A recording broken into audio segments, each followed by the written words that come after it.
Alrighty, soldiers, it's the General here. Welcome again to another edition of Accessibility Army. Today on the Accessibility Army, I want to talk about a game that for many could be the most anticipated game of the next generation, and for myself included, could be one of the best games of that year. And I'm talking about the Xbox exclusive Fable. Now, for those of you who don't know, this is a new version of Fable, intended to be a reboot of the long-running Microsoft franchise, Fable. Now, I know for a lot of you, myself included, the best iteration of the Fable franchise was Fable 2. It's where the series peaked. Fable 3 was good, but it tried to do too many new things, and something just felt like it was missing. Fable 2 felt like they did everything they wanted to do, and as I said before, they peaked. Fable 3 tried some new ideas, didn't quite work so well because, in my opinion, the third one was not as streamlined, and in the process of trying to get rid of the menus, they made the game more needlessly complicated. Now, this new version of Fable, for a lot of players, is a red flag because it is created by a different studio. For those of you who don't know, Playground Games, which is working on this version of Fable, is known for another Xbox exclusive, the Forza Horizon franchise. Now, the reason why I'm talking about this title, despite the fact that I no longer have an Xbox, is because it's coming to PC as well, and I'm also a PC gamer, so I figured talking about it was only fair. But I'm hoping that in terms of accessibility, this game plays more like Fable 2 than it does the original Fable. The reason why is because Fable 1 was set in a medieval setting, and although the combat was nice and had a lock-on system, using said lock-on system was almost required in order to play the game properly, and this required abundant use of the triggers on the back of the Xbox controller, which, for my personal preference, is a lot bigger than the PlayStation controller, making it hard to use.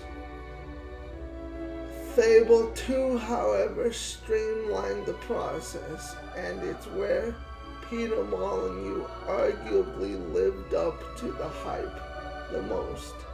I know Peter Molyneux has a tendency to overhype his titles, but in Fable 2, I really feel that he lived up to the hype.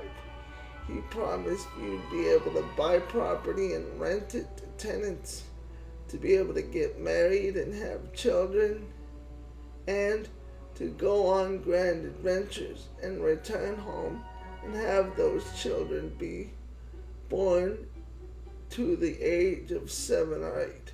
All of this happened in the game, and this is why Fable 2, to me, was the greatest form of Fable. However, I also want to talk about the potential for accessibility for this title.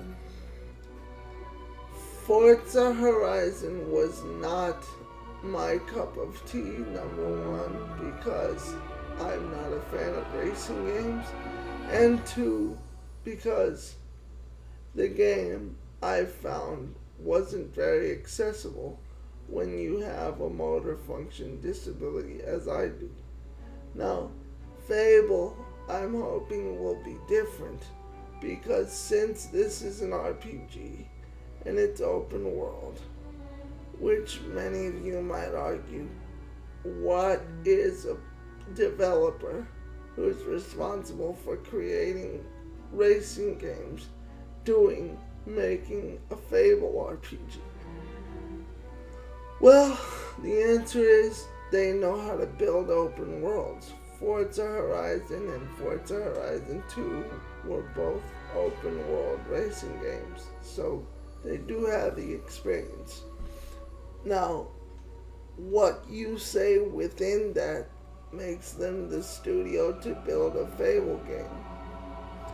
They are based in England, which is the number one thing that needs to be the case for a Fable game to work, because Fable possesses a British sensibility, and the people who write it are fans of Monty Python. So the game has a very Monty Python sense of humor, which is obviously, again, filled with British sensibility. So the fact that this studio is based in London and has fans of Monty Python on the staff, it makes me excited.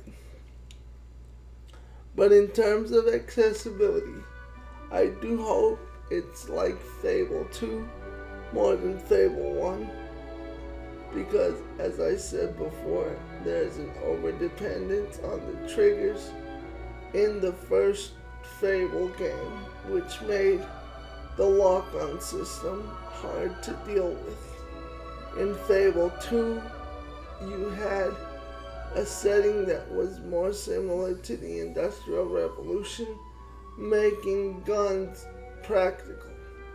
But the great thing about Fable 2, and the reason why it was so simplistic and yet rewarding in its combat, was because it was simple.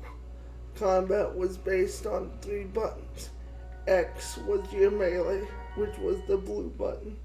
Y was your guns, which was your yellow button. And B, which is your red button, was magic. And those were essentially the 3 things you needed to know to play this game. And apart from renting houses, as I said before, you could make money by doing jobs. Now, the job system in Fable 2 was simplistic. It had a meter that shrunk between a pendulum, and you would hit Y when the pendulum was within the shrinking space to do your job properly.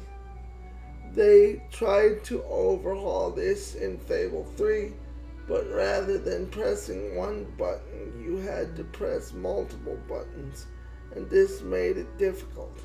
So in terms of accessibility, if there is a job system like there was in Fable 2, I do hope that it's more like Fable 2 and not Fable 3. If we look at this trailer, we can see that Playground Games is looking to embrace the sense of wonder that the original Fable had, and that they're also looking to embrace the sense of humor, because as we can tell, this hungry frog, which by the way I think is a reference to Peter Molyneux's original studio, I believe it was called Bullfrog Interactive. The frog has a nice little snack on this ferry here, and the narrator says, not all stories have happy endings. The general hopes that this Fable Reboot proves to be a happy ending, because this has a lot of potential to be one of the great games of the new generation. and here's to hoping that it's just as accessible. Microsoft has proven before that they're capable of accessibility with games like Gears of War, which, to be fair, only the most recent one was truly accessible. But that is yet to be seen with this game. However, Gears of War 4 had one of the biggest suites of accessibility that I've ever seen in a game. So, if they put anything that is nearly as similar as that into this new Fable, then it should be a great time. This is the General signing off, and I will see you guys on the next one. Like and subscribe to help the channel out. Platoon dismissed.